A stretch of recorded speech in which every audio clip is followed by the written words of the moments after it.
Welcome to the Shootin' Show. Stand by for shots fired.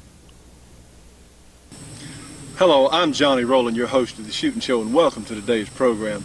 I tell you what, these are great September days, and we've had a severe drought here in Louisiana. We've had just a little bit of rain, but I tell you what, the humidity is so strong out here today, it feels like you're swimming when you're walking around, so maybe the grass can get some water off that.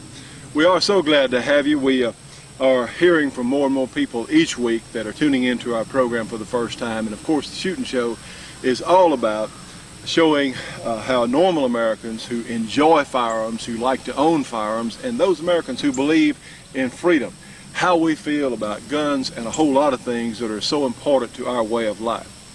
Well, let's open today's program with a new gun based on some old technology. This is a Thompson Center 50 caliber Scout pistol. So let's get another Shootin' Show underway.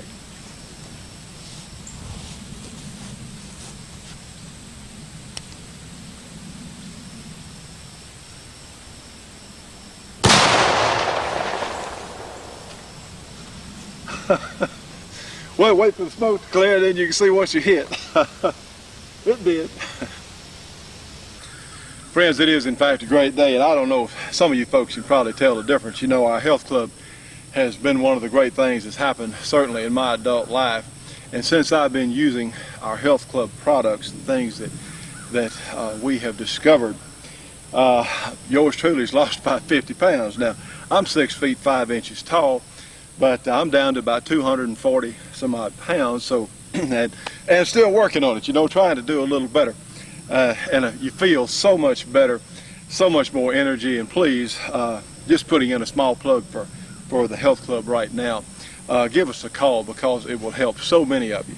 You know, life looks different if you have your health, if you feel better, if you feel like getting out of bed in the morning and you want to, you've got things you want to do. It's so much better if you have the energy and the vitality to go after it. Another advantage of having your body extremely healthy, you're not nearly as susceptible to diseases and allergies and viruses that come along. You're certainly able to fend those off better. Well, friends, let me ask you a question. What do, in fact, this Smith & Wesson 44 Magnum with the great Corbin super ammunition for these guns, what does this have in common with? Yes,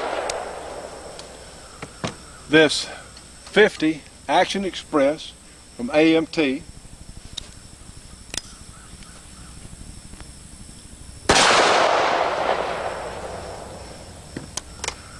have in common with, yes, I'm continuing here, bear with me, have in common with this 50 caliber Scout pistol, a black powder gun from Thompson Center.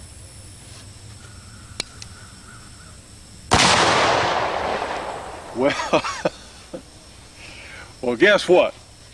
With the best ammunition available and the best loads for this Thompson Center Scout pistol, these three guns, the 44 Magnum with heavyweight bullets, the super ammunition, the 50 Action Express, and yes, this black powder pistol, are all at about the same power level. In fact, this 50 caliber Scout may have a slight edge on the other two. It probably does, for that matter, simply because you can run heavier bullets in this single shot pistol.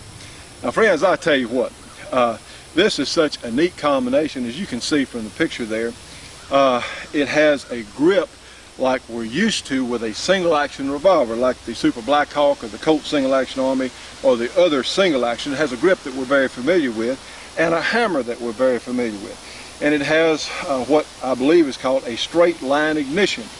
And of course, here is your nipple right here. It's in a straight line with the barrel, and that may aid some in ignition for black powder. It also has a little equalization holes on the back of the gun, which, believe it or not, this is a mate for the Scout carbine, which we had on the program a while back. And I tell you what, these things are showing outstanding accuracy. Now, it would be very easy to scope this gun, but I'm not sure that a lot of you would want to. It comes with excellent adjustable sights, which we'll look at in just a moment. But what's so amazing is the power this gun has. And I don't really know what whatever state you're in, or for that matter, whatever country. We have a lot of Canadian viewers. We appreciate it very much.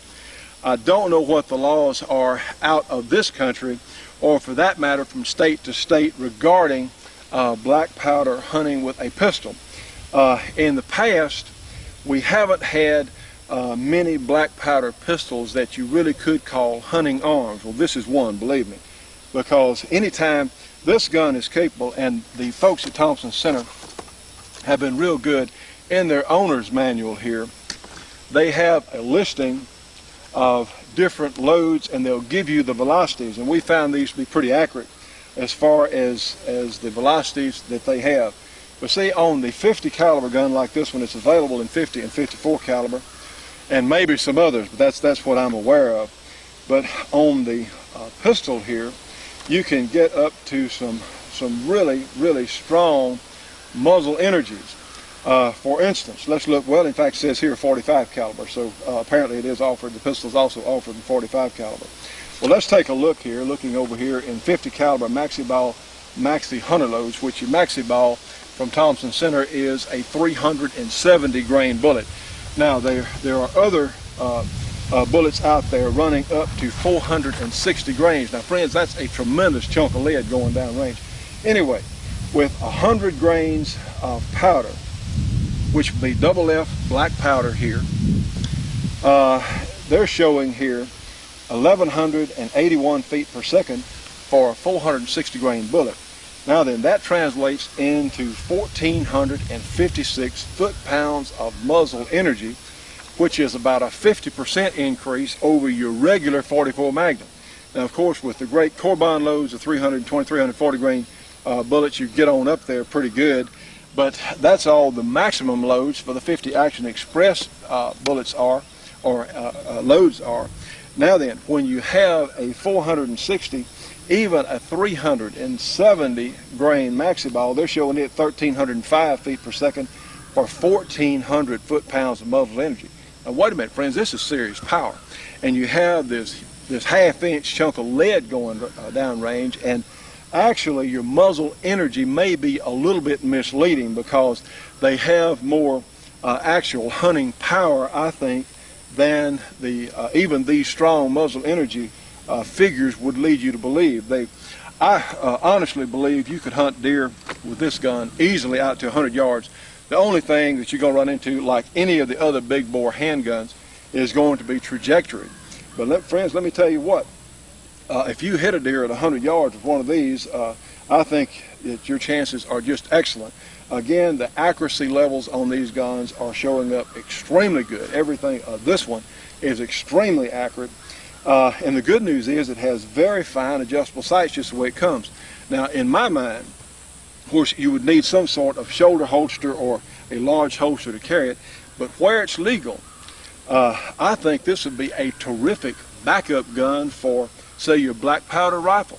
A lot of areas now have special black powder seasons. Well, friends, let me tell you what. Now, you've only got one shot. Yes, it's good you got all that power. But believe me, you don't take back seat to anything that's handheld with this Thompson Center 50 caliber Scout pistol. I think it'd be a perfect mate to the Scout carbine. One, you'd have two quick shots, certainly if you needed a finishing shot, if it's legal to carry one of these guns. If I was going to hunt with one of these, they're not that expensive because they're extremely simple mechanisms. They're not that expensive. Heck, get two of them. I mean, if you can hunt with a black powder pistol in your area and you wanted a quick backup shot, you can buy two of these for less than you'd pay for some of the better hunting rifles out there. So I really think this is a nice deal. Well, let's in fact take a closer look at it.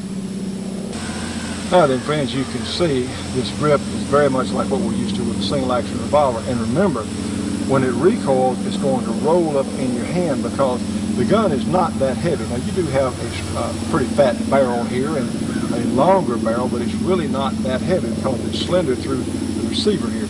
See, these holes here are, as I understand it, from talking to the Thompson Center people, these help equalize the pressure in the gun. This gun will take up to 100 grains of black powder, double F, which is a real good strong rifle load. So the integrity of the strength of gun is just excellent. But it has a trigger guard, very much what we're used to on the single actions, and of course a hammer very much like we used to. Now this is a spent cap that I didn't get off from shooting it a moment ago.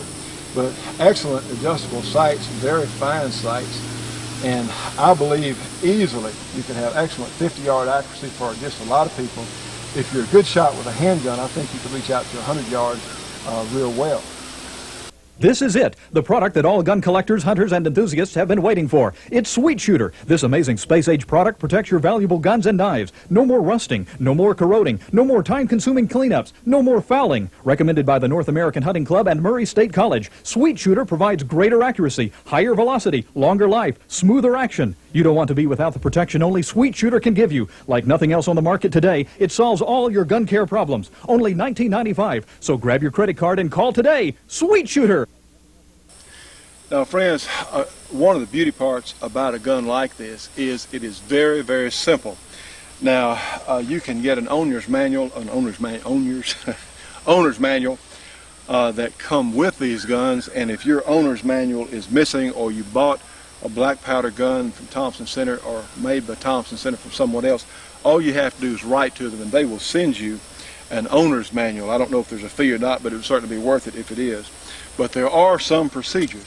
You know, black powder is so much fun to shoot, and there are some cleaners out there now that really make it much, much easier to deal with black powder. When I first started shooting black powder 20 some odd years ago, it was so difficult. You know, you used to have to take your gun apart and put the rifle barrel down in the bathtub, keep from making a mess, and run that hot water and soap through it.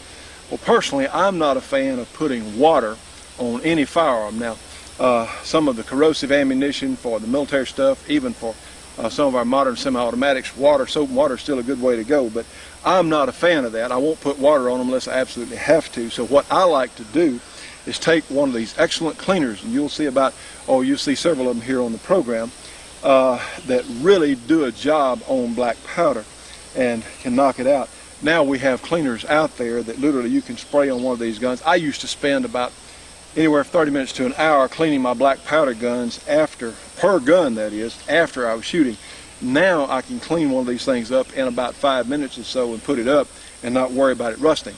Remember that black powder is extremely corrosive once it's been fired, so you have to clean these guns immediately.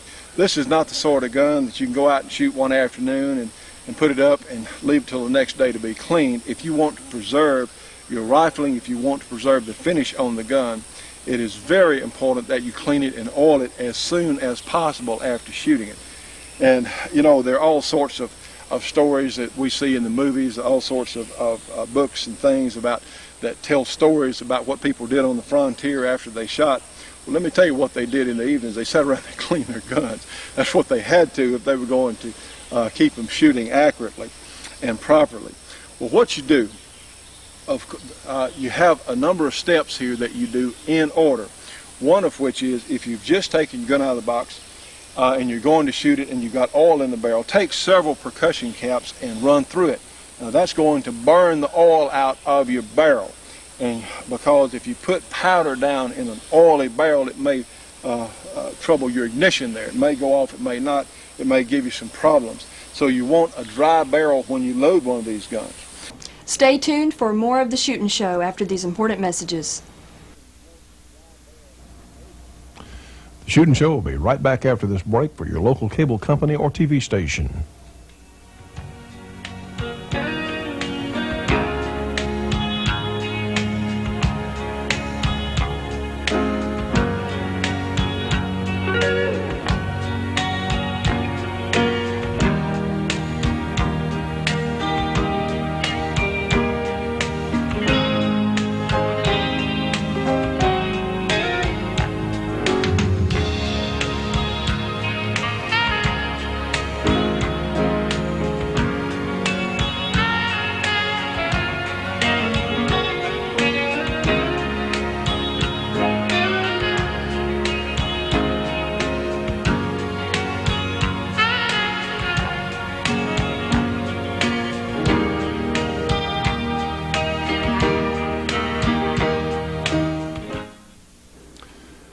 You know, Carrie, I think it's as important for you ladies to know how to use these firearms as it is for us men. But you know, there's something else. We can have firearms for defense of our homes and certainly for sport, but we also need information. Yes, I agree. I think the New American Magazine is the best source of information available in this country. Well, I would certainly agree. The New American Magazine is the truth and nothing but the truth. And friends, if you would like to know what is really going on in this country and around the world, if you want, in fact, the truth, well, you need to get the New American Magazine. So here's how to do it. You can get the New American by calling 1-800-727-TRUE, and those numbers, of course, are 1-800-727-8783. The New American, $22 for a 6-month subscription. It comes twice a month. Now, friends, with your new Shootin' Show subscription, they will also send you a free copy of what the United Nations is bringing to all of us. So this is very important. Subscribe today. You know, friends, in times like these, which indeed are strange times, we certainly need our firearms, but we also need the information about what's really going on. Order today. Now then, there are all sorts of flasks and things out there, and I have a powder measure here, a little brass powder measure that I've had for a number of years. There are a number of them out there, all sorts of them, in fact, and you never load a black powder gun directly out of a can of black powder. You're really creating a potential problem for yourself, because you know what, friends? If there is a spark down in this barrel and you start pouring that black powder in it and it hits that spark, well, the whole thing could go off. So these are just things, you know, you don't stand in, for instance, when you put gas in your car, you don't stand back about this far from your fuel inlet in your car there, from the neck on your fuel tank, and squirt the gas in. No, you use a definite procedure. And these guns and handling black powder is safe, safer than a lot of other things we do, as long as we do it properly. So, I like the maxi ball bullets.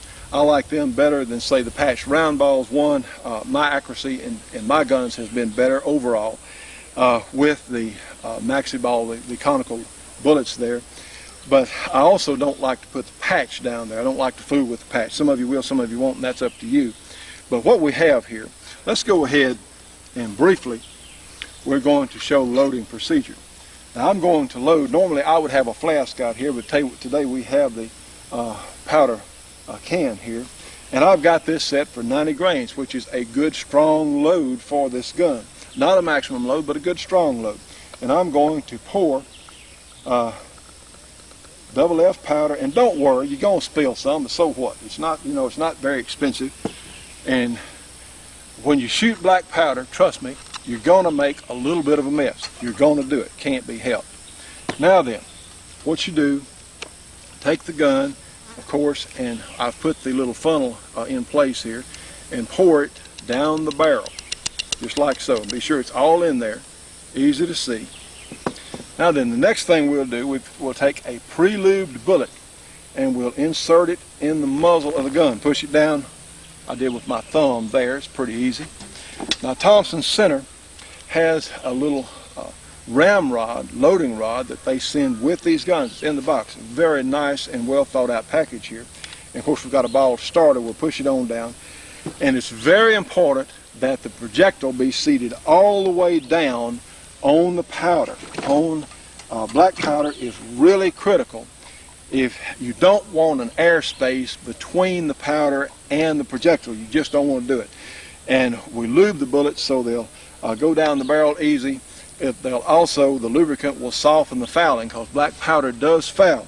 Now typically you can shoot several shots through one of these guns before you have to clean it. And that's why we have some of the cleaners we do. We like to keep them handy so you can keep up with your accuracy. In a hunting situation, you're just going to have 1-2 shots anyway, so you're not really too much worried about that. But if you're out shooting on the range and going for accuracy, I would take one of the better cleaners and clean one of these guns every 3, 4, 5 shots, somewhere there, if you really want to see how accurate it's going to be. Okay, the last thing we do, and we put our powder in, we've put our bullet in, and the last thing, and I do mean last thing we do, is put a cap on this nipple. Now what you do, you can pull the hammer back like so, always, of course, all safety rules apply to black powder guns just like to smokeless powder guns. Keep that muzzle pointed in a safe direction. Now then, I'm going to let that hammer down. It has a half-cock notch there. And if I was going to walk in the woods with one of these, until I got in my hunting, in my deer stand or whatever else, I wouldn't put a cap on one of these guns. Although it is a very safe mechanism, but you have to treat it with respect, because these things are like any other firearm. As long as you treat them with respect and carefully, they'll be good to you as long as you handle them properly. So we just don't want to take chances. Well, now then, the gun is loaded. It is in a safe position. The hammer is in the safe position down. There's a cap underneath it, but the hammer is not touching that cap. Very important. So let's see what it looks like shooting one of these guns from behind it. Now then, friends, like on any other firearm, we don't put our finger on that trigger unless we're ready to shoot. Not when the hammer's down, not ever, until we're ready to shoot. We have this heavy steel disc out there. We're at about 20 yards or so. And let's just take a look at what it looks like when shooting one of these great black powder pistols.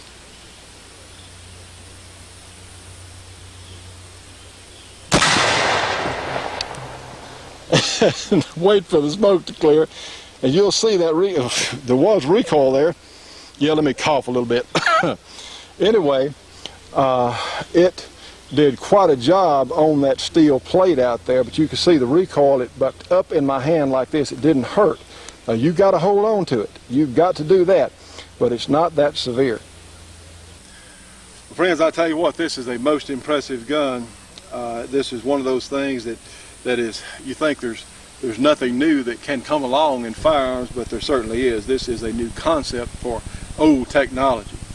And of course, there are all sorts of things about shooting that are interesting, that are entertaining, that appeal to different people. And a lot of IPSC shooters certainly enjoy their sport. Trap shooters enjoy theirs. But black powder is something that I think, if you like guns, that a lot of us might enjoy exploring more than we have, because this is a lot of our history. You can appreciate how smokeless powder works once you understand what our forefathers and pioneers had to deal with in using these black powder firearms, because it's both of them, the modern guns and these go bang, but trust me, it's another whole different kind of thing. It's a lot of fun going out and shooting these 45s. Let me tell you what, it's an awful lot of fun shooting this black powder 50.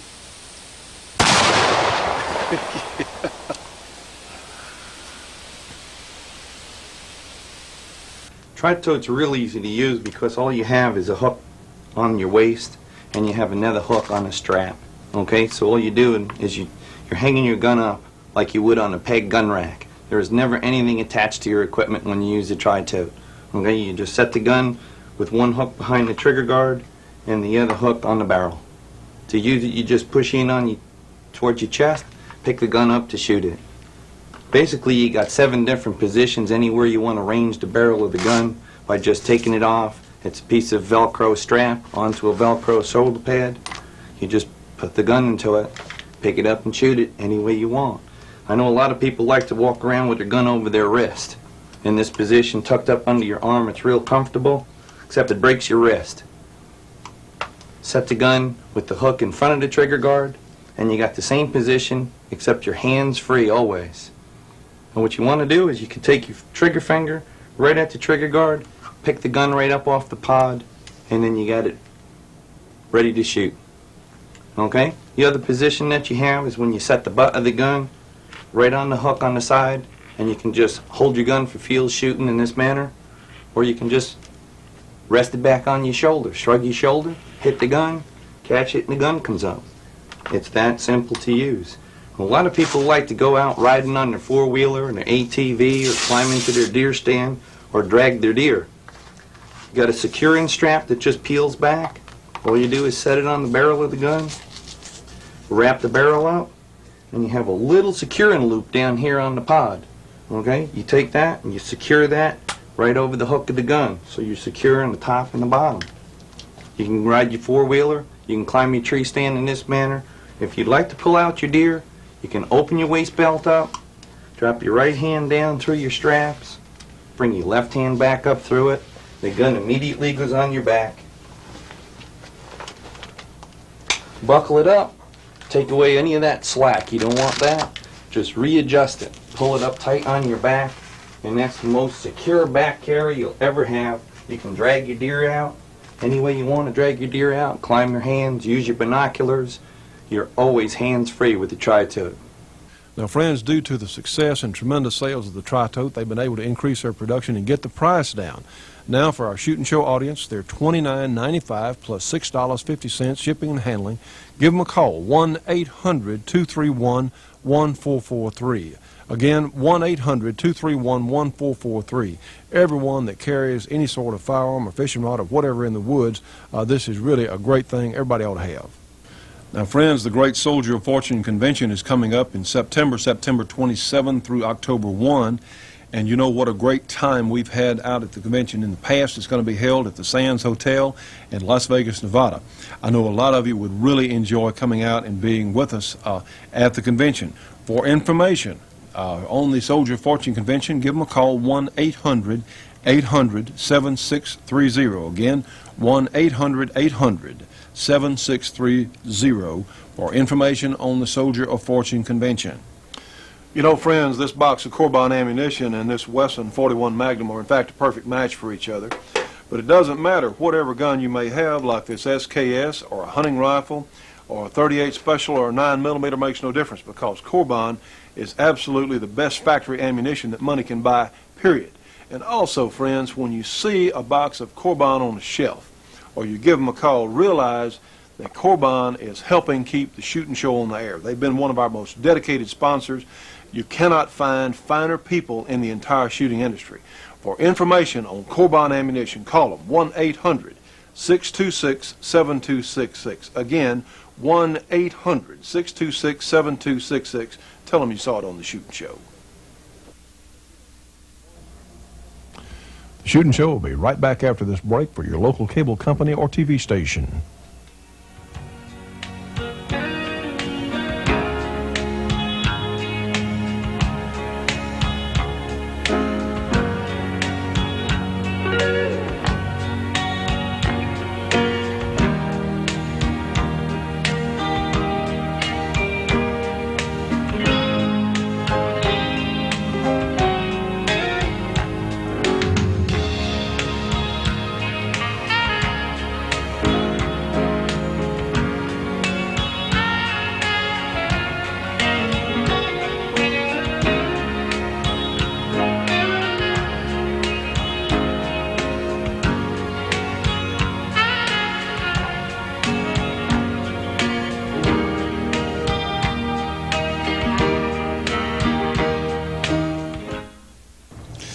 Ladies and gentlemen, we hope you're enjoying our program, and I'd like to introduce one Leroy Scott here.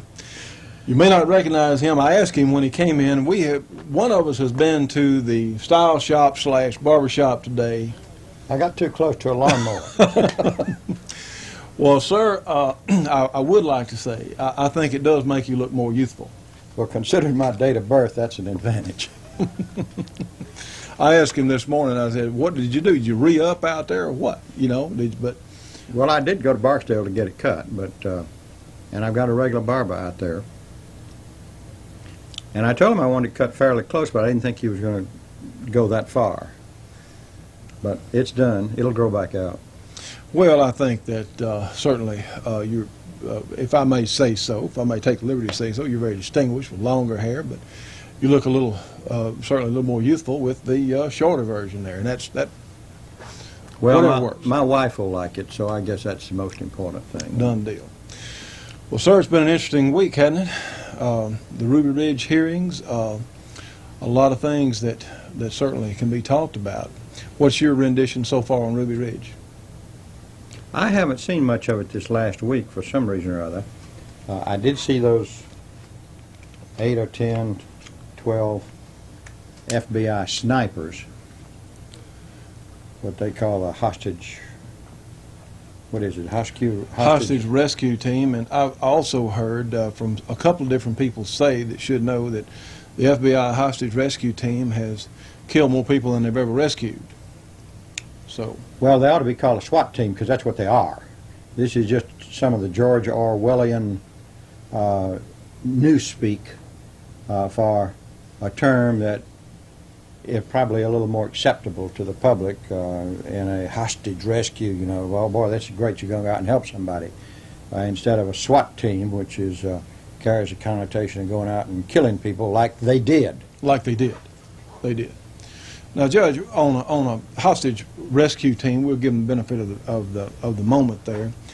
Now, back when there were a lot of aircraft hijackings, what teams was it, or were they, that went out and stormed aircraft? Who did that? I don't think in the United States we stormed any aircraft. The French did. The French commandos did. Some other countries did. I don't think we did. Mostly there were American planes being hijacked to go somewhere else. Well, like Cuba or whatever else, I suppose. I don't recall that there were any hostages taken here in the United States, but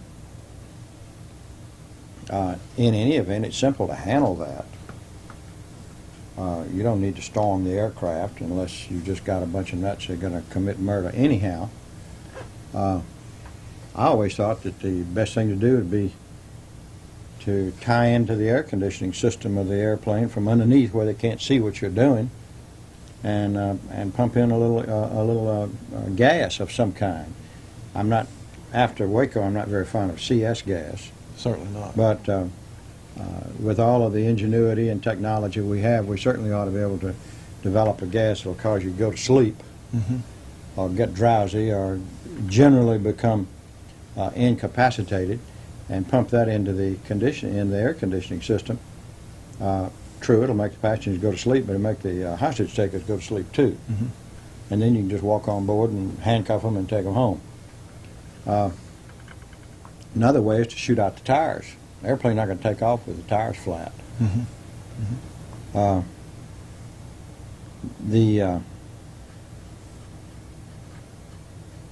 That's about all I can say, Johnny. I don't know of any hostages that the FBI hostage rescue team / SWAT team have rescued. I noticed that one of the members of that team said that he realized that the orders they were operating under had been declared by the courts to be unconstitutional, and he said, and I don't agree with that. Well, damn his hide. Get him off of the team then, if he can't follow the rules and doesn't like the rules. Well, you mentioned these snipers that came in. Now, they're unmasked now, aren't they? Oh yes.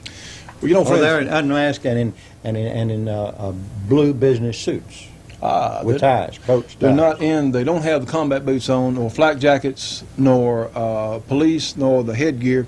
You know, Jeff Cooper said something about why should they be masked? You know, why do we need hired secret assassin type? Why do we need ninja types? You've seen the ninja mask in the movies. You know, they have the mask over their face. Why do we need ninjas here? Well, I completely concur with that.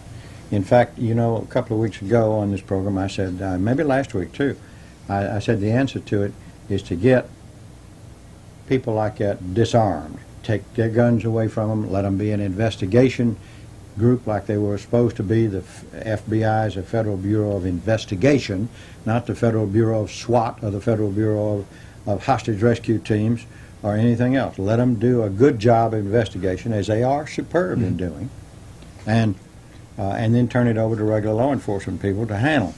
Well, now, we had heard that Janet Reno wanted her own police force, or her own SWAT team of about 2,500 people. We had picked that up. It was all over talk radio, and we read some things about it, and that really scares me. I don't know what anybody needs with 2,500 stormtroopers. Well, that's what they'd be, is stormtroopers. And, friends, I think you will, certainly the judge will agree with me here, what this is about is to scare, just like Waco, just like Ruby Ridge. They wanted to go in and crush those people, so it would scare all the rest of us who were independent thinkers out here into thinking the almighty, all-powerful federal government. Well, you know, this idea of we're bigger than you are and we got the A-bomb, so what are you going to do about it? It is a bad situation, in my opinion. Now, let's take a look at Ruby Ridge for just a minute. in Idaho, as in most of the rest of the country, it's perfectly legal to have firearms. It's perfectly legal to carry firearms. Right. Many people in Idaho have concealed permits, but you don't even need a concealed permit just to strap it on your hip and carry it the way I've seen you do out on the farm. Now, the FBI rules of engagement were to shoot anybody that was armed, and here you are shooting somebody that's exercising his legal constitutional rights. Now, it's only one step from that, one small step, to shoot people who are exercising another constitutional right, freedom of speech, freedom of the press, freedom of religion. Where do you stop on it? If you are willing to have shoot-on-sight provisions for exercising legal rights, then why isn't it a simple step to go one step further for other legal rights? It's dangerous. It's very dangerous to our system of government. It's dangerous to the people of this country. And bear in mind that we're not talking about the military. And I do want to add, the shooting show is now going to our service people in Germany, and we certainly want to wish them a very pleasant hello, and we're very pleased about that because we're totally in support of our service people. Well, my goodness, you've been a reserve officer all these years, you're commander, submarine commander, and in the Navy all these years. We're 100% in support of our service people. We're not talking about our service people here. Johnny, let's get one thing straight. I appreciate your saying. My rank in the Navy when I retired was commander. I was in the submarine service. In fact, that's the only kind of ship that I've ever been stationed on. But I was never the commander of a submarine. I don't want to go under false pretenses at all here. It's just fair to set the record straight on that. Well, if we weren't clear, if that was confusing, yes, okay. Well, We don't want to do what somebody sent us a fax. Apparently, it's written by the the Tribune. I don't know where this fax came from. You really ought to take a look at it. This is a picture of a caricature of what appears to be Bill Clinton with what appears to be the White House in the background, with a fence around it. And here he is under a tree, and he's burying what looks like a T-shirt with a peace symbol on it and saying, "Question authority." well, that's his old shirt from the 1960s, back when he questioned authority. See, question, as long as it was somebody else's authority, and this is so typical, question somebody else's authority, but once some of these knuckleheads get in power, well, don't question them. Well, I think it's a very interesting cartoon. I guarantee you this: the Shreveport Journal won't be showing it. That's true. And the Times probably won't either. And I don't know what paper this appeared in. Ritter is at the top, and I don't know, that may be some editorial writer. Mike Ritter, the Tribune newspapers. Can't tell. I just think it's a delightful cartoon. And remember, this happening in the dead of night too. I mean, it's dark. The moon's there. You can see the crescent of the moon and all of that. And he's burying this idea of questioning authority. Well, because that's what that group used to say in the 60s.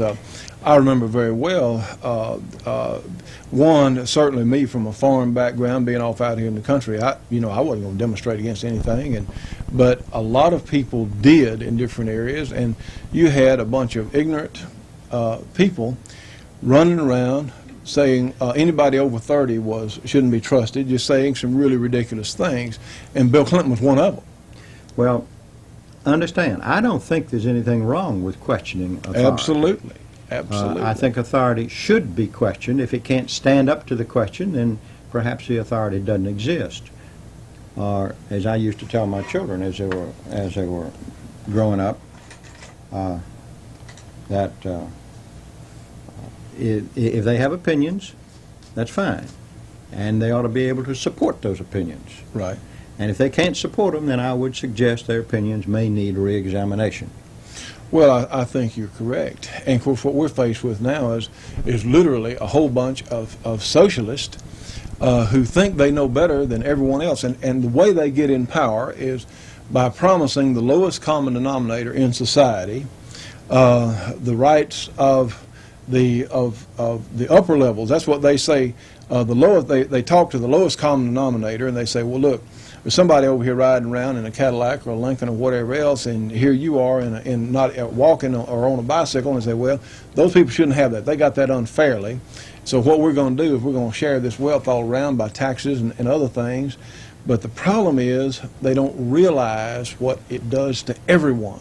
John, if you took all the wealth in the country and distributed it equally among every single person, it wouldn't be 6 months before it'd be all back where it is now. In the same place. I practice a fair quantity of bankruptcy law. I'm on both sides. I represent debtors. I also represent creditors. Probably do more creditor work than I do debtor work. But I see so often people that have taken bankruptcy, that are driving around in cars that are far newer and far more expensive than the one I drive. And suddenly they wake up and decide, well, gee, we can't pay all these bills.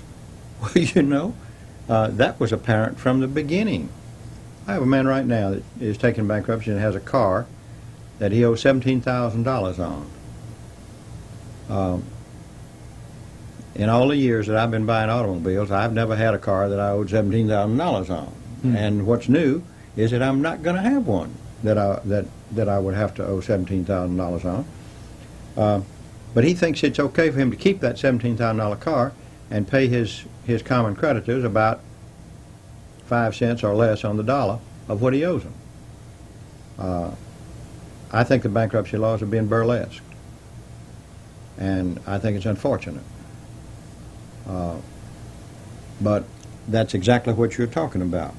Well, this is just a tool by which some of these folks get votes. Just like now, so many of the liberal politicians, this welfare situation that's in Congress now being debated, they're not worried about what it does to the country. They're not worried about that. They just want to stay in power. They're worried about a few votes from some people that they think will be easily swayed. Well, I think that is a fair description of those that are opposing welfare reform. And let's make it plain. I think welfare reform is probably needed. I think bankruptcy reform is needed. There are a lot of reforms that we need, and I do believe that Newt Gingrich and Dick Arney are two people who are trying their best to do something that's for the good of the country. Well, you know, friends, I don't know if you remember or not, but a couple of years ago, several years ago now, we had an election for governor here in Louisiana. And of course, we joke about Louisiana not being quite as civilized as some other areas, but it has its advantages sometimes. But we had a race between Edwin Edwards, who is the current governor, who has been, shall we say, rather colorful in the past, and David Duke. And one of the things that was said, now David Duke was a former Klansman, yet the news media played him up as a current Klansman. And we don't agree with the Ku Klux Klan, my goodness, certainly not. But a lot of people said that Duke was saying the right things, the wrong messenger. Well, a while back, Al Gore said that a lot of government need to be reinvented. Well, he had a point, but the wrong person saying it, the wrong people to reinvent government. Don't you agree? Well, yes, and there are a lot of people that voted for David Duke because they felt that the governor had too much power in Louisiana, and Edwin Edwards, who'd been governor 3 times before, knew where all the little buttons were, where he could control the legislature. David Duke could not have controlled the legislature, and it would have forced the legislature to be an actual third arm of government, as we have always had in this country, the executive, the legislative, the judicial.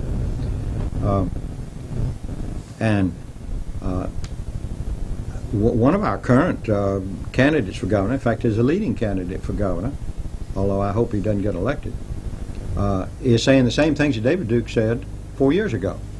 Different messenger. He's advocating chain gangs. He's advocating Welfare reform, all kinds of things. yeah, all of these things that he was governor for 4 years. He didn't do any of that. That's true. He said he was going to brick up the top 3 floors of the Department of Education building, and that didn't happen. Mm-hmm. He'll say, in my opinion, he'll say anything that he thinks you want to hear. He's certainly no friend of gun owners, and I'm going to do everything I can to see that somebody else gets elected. The Shootin' Show will be right back after this break for your local cable company or TV station.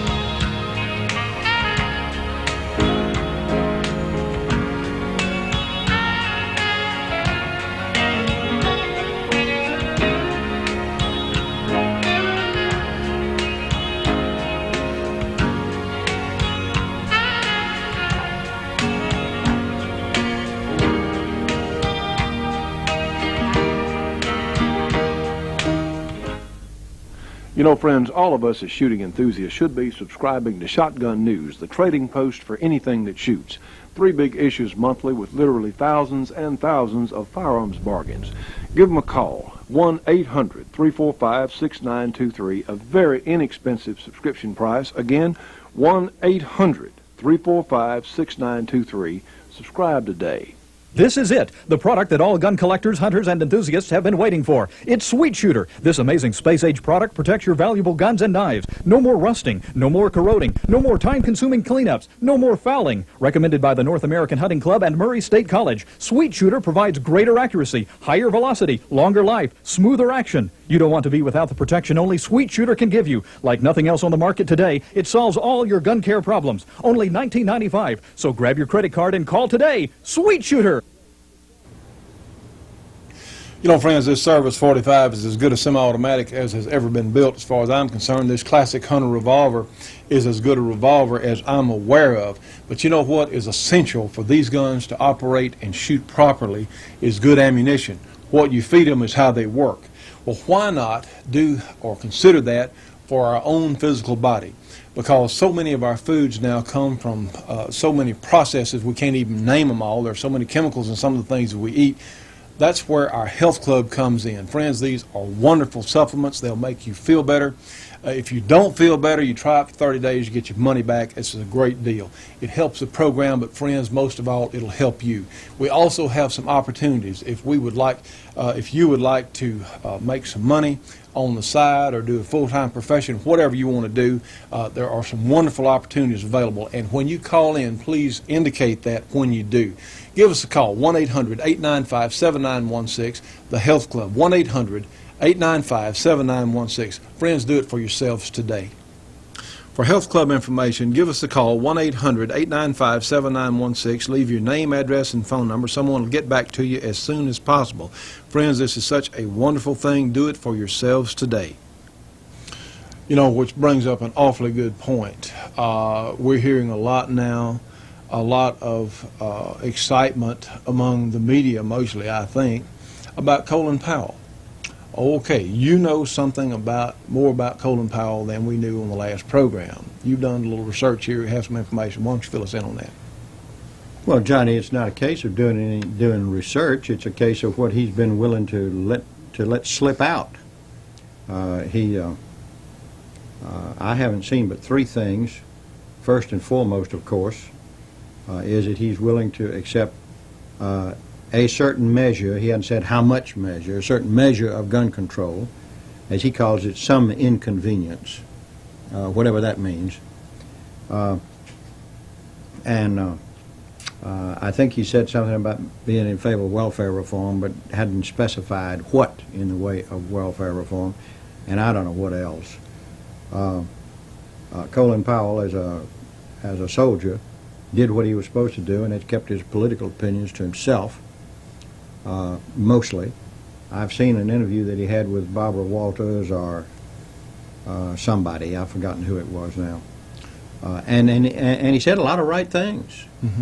But I don't see any performance on any of those right things. And let me tell you, running the country is different from running the military. Running the military, as a general, you tell a subordinate to do something and expect him to do it, and in fact require that it be done. In the political arena, it's a case of the president proposes, but the Congress disposes. And he cannot simply give orders, and that was part of Ross Perot's problem. Ross thought he could get up there and get everybody in one room and come up with a consensus, and then have everybody back it, like he did when like he did with his company when he ran it, and people that didn't back it got fired. Right. Well, you can't fire congressmen, you can't fire senators, thank goodness. There occasionally one of them resigns under pressure. Well, only the people have the power to fire a congressman or a legislator like that. The president can't just say, well, go home. Well, the president can't do it. Now, the ethics committee can recommend expulsion, but there's got to be for a reason, or reasons, however adequate or inadequate these may be.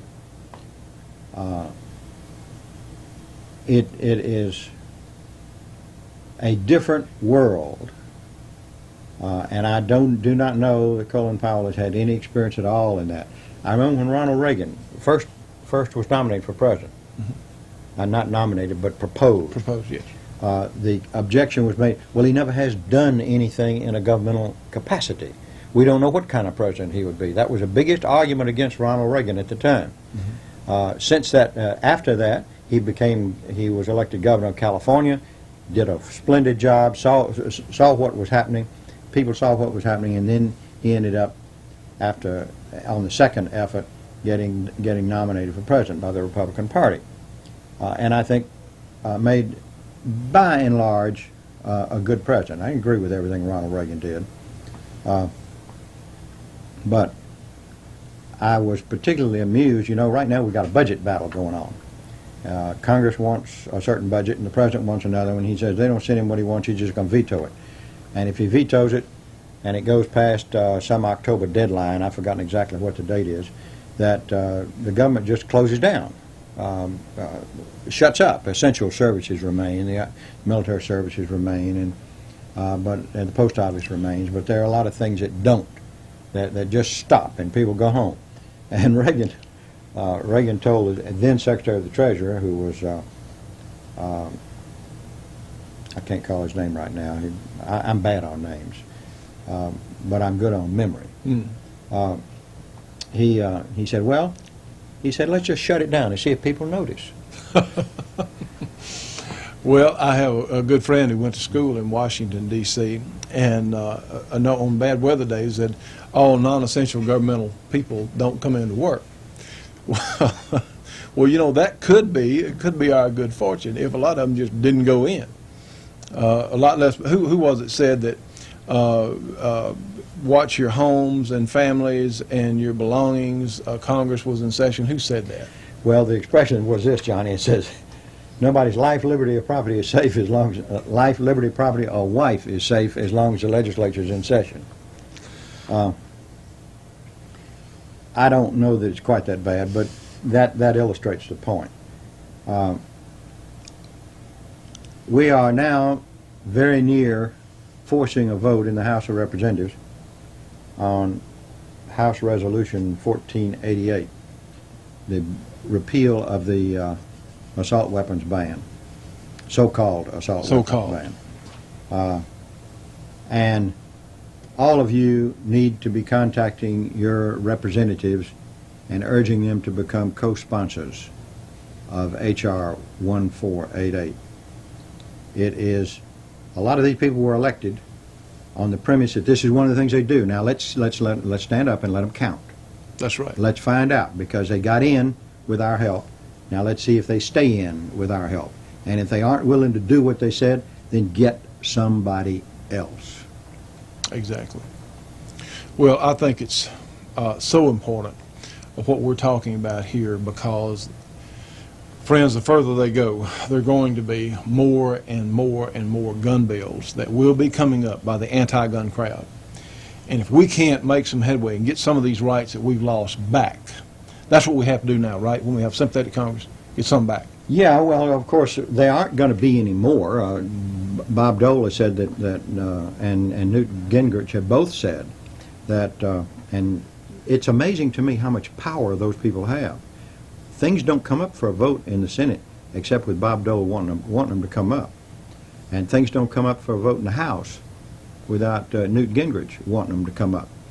And Gingrich has made the clearest statement, and that is that no anti-gun legislation is going to move in committee or on the floor as long as he's Speaker. Now, that's a pretty good commitment. Well, of course, what I'm thinking about is years down the road because the pendulum does swing. Yes, it does. And when it swings this way, as apparently it has, we need to undo some of the things that were done. It's kind of like I get into a very controversial position on this. I'm saying it half in jest, but I have said that I kind of wish we had prohibition again. And people look at me funny and they say, why? Prohibition didn't work. I said, no, but it gave the gangsters something to do that was less harmful than what they're doing now with dope. And I'd rather have them peddling liquor than peddling dope. I think it is probably less dangerous. Less dangerous for the nation, less dangerous for the kids, less dangerous for people.